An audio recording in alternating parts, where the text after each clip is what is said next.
What is good, guys? I am getting a super late start on starting the vlog today. It's currently 12:30 p.m. I'm about to go on my lunch break, but I've just been so flat out this morning catching up on emails, orders, and prototype stuff that we're sending off to the factory to get finalized. It's just insane. But I just finished uploading yesterday's video. I just crashed last night. I was so exhausted. Anyways, enough chit chat. Let's get into the vlog and get started. Okay, so a quick update on what the boys are working on. Semi's been finishing up the E30, getting a really cool fuel cell designed and set up, and the customer will be able to flip up his number plate and fill it up there, which is super baller, and it's custom made to suit the wheel well. And the whole reason for that is when the gas conversion was done on this, they pulled the old fuel tank and everything out of it, and instead of putting sourcing another one and putting it in, the customer just wanted us to make a cool custom fuel cell. So that's what we're doing. And Kyle is buttoning up the RX-8, getting some more wiring sorted out so the aircon and all that jazz works, which is super cool. I'll have a look at Semi fabbing up the fuel cell right now. You can see, getting that filler neck on there. It's pretty cool. Managed to fit something of just shy, like 50 liters in the fuel cell, which is pretty cool. And I'm now heading off to go get the diff for the MX-5 so we can get that finished and buttoned up today. Let's go. We're driving the Ute. I think last time I was driving this with you guys, I explained about fifth gear being blown up in it and how you had to, while you were driving, you'd put it in fifth, right?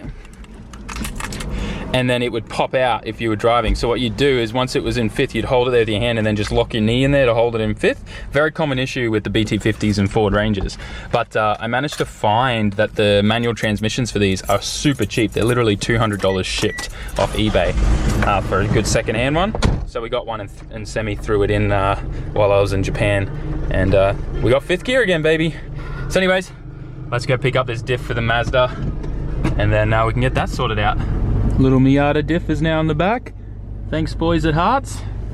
We'll get back to the workshop now and get that MX-5 all finished. And then she'll be a very, very productive day. Let's go. Look at this guy living the daily life. That's a smart guy right there. Bet you he drives a Skyline. Alrighty, so look what's in the workshop, getting some work done. Yeah, boy.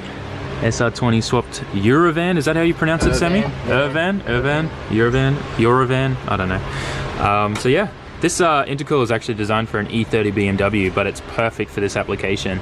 And then we're gonna mount the radiator like kind of horizontal laying down in front of it down in there with thermofans. It's gonna kind of be like a rudimentary V-mount type of thing, I guess, but it'll be kind of cool. Not really a V-mount, hey. No. What would you call it, an L-mount? Just a horizontal mount. Horizontal mount? Yeah, we'll duct through the front grille down to the rad so it actually gets airflow from when it's driving and have the thermofans on it. And then we'll put a thermofan on this. Yeah. And a bit of scoop underneath just to pull air. Pull air out, yeah. Off the ground up towards this. And I can't believe how awesome this fits in here though. It almost looks like it was meant to. It's on factory Urvan cross member using SR mounts and brackets. From like an S chassis? Yeah. And it just goes straight on? Straight on, and then the SR bell housing mates up to the Urvan gearbox. What? So this is using the original Urvan gearbox with just like an SR housing? Bolted straight to it, and it's therefore using factory gear linkages and factory Urvan. Hey Semi, you know what that means? Mounts. We're doing one? No, that means we can get the RB20 bell housing and put that onto there because it's the same for the gearbox mount, which then means we could put an RB in one of these. We could put an RB in one of these. Not, I'd rather do an SR. What about a CA? We could do a CA as well. You just don't want to do an RB. They're too superior. They're just too big. That's what she said.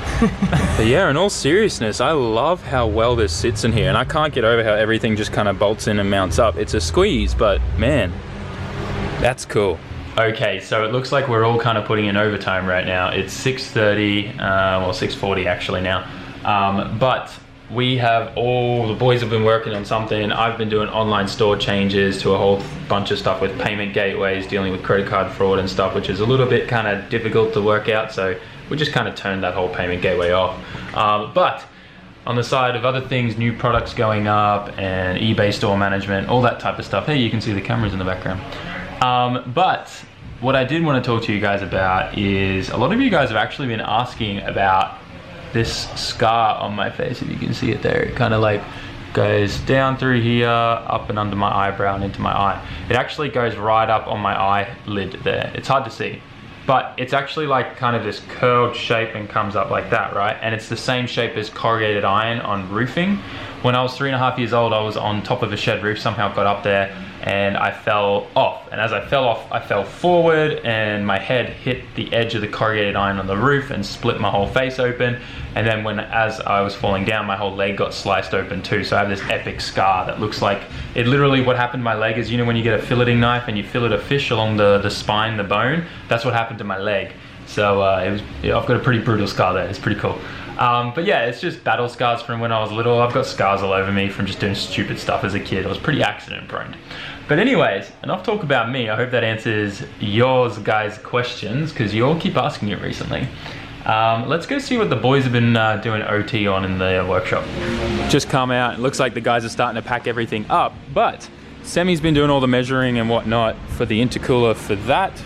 And I believe Kyle has completely finished the Miata now. He just got back from the road test, so that's all working.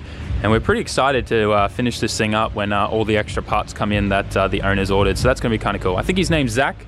So thanks heaps, Zach, for choosing us here at Ataka Garage.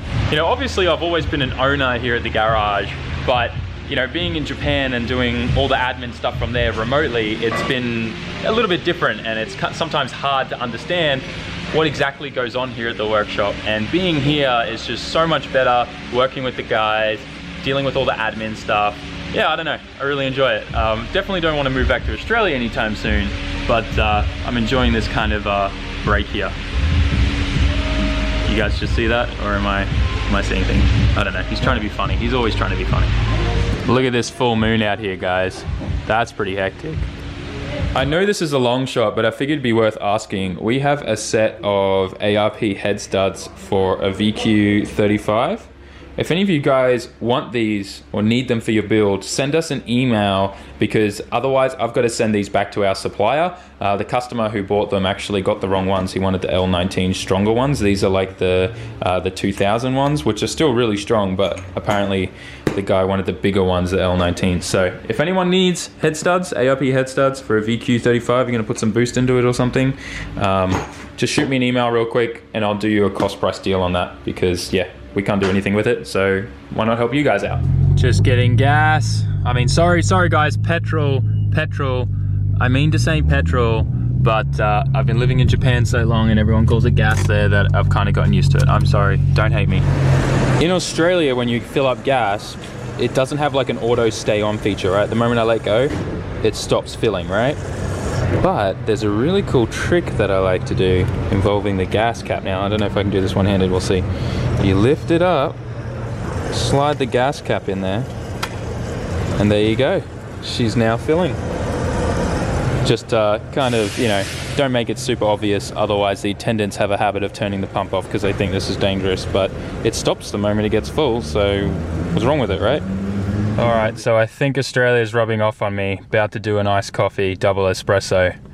This is, I don't know if this is a good thing or a bad thing, but I've always wondered if these things have real coffee in them. Fresh milk, sugar, coffee powder, 0.76%. And then there's Robusta, but I don't know what that is. And then it says color and flavors. So I guess there is coffee in there, but it's 0.76%. It's not even 0.1%. So pretty much no coffee in this, guys. You guys know what time it is? It's pull time. Second gear, hang on, let's do a second gear pull. Oh, I don't even have the windows down though. Here we go. Woo!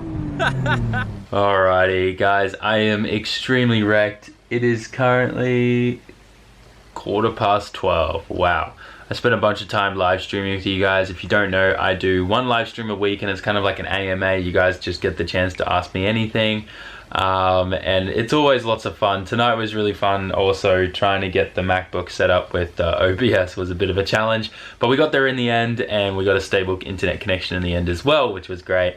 Australia, it's really hard to get good internet here. So even if you're on the NBN, which is supposed to be our fiber network, yeah, don't get me started on that. Anyways, yeah, live stream was fun. If you want to know when I go live, the best thing to do is to have notifications turned on for YouTube, as well as join the Discord. I'll put a link down in the description. I do have a Twitch account too, but that's really when I'm just playing games on the rig at home. I normally throw that on, but I might see if I can start co-streaming so that it's on both platforms at the same time, but I'll muck around with that. We'll see. But anyways, today was awesome. Mainly a bunch of workshop stuff. There's some cool meets that I've already got planned for next week as well, by the way, and the weekend's coming up too. Geez, tomorrow's Friday. Monday's going to be the meet that me and Zach are throwing on. It's at IKEA North Lakes, the underground car park there. So make sure you guys rock up. I think I put a link to that in the description of yesterday's video, so go check that out.